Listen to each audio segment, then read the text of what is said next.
Hello and welcome to the Arborlands devlog for the first week of June 2021. And what's this? We have more than one Arborian in the screen? That's right.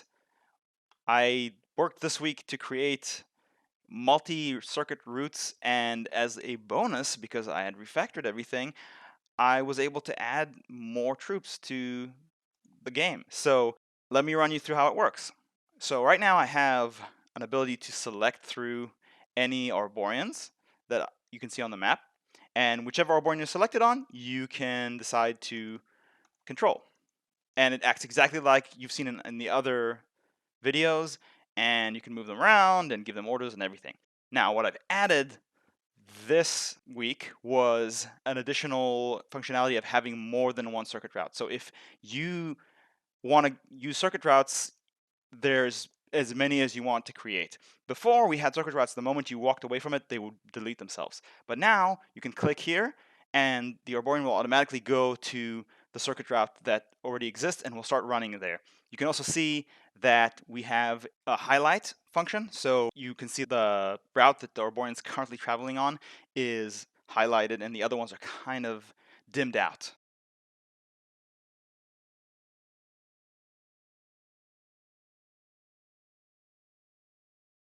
If you want to create new routes, you can still do that, of course. And here we are creating another route. And it works just fine.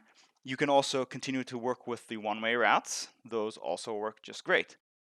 Most of the work this week was refactoring everything because all the code that was in the routes was stored inside the Arborian.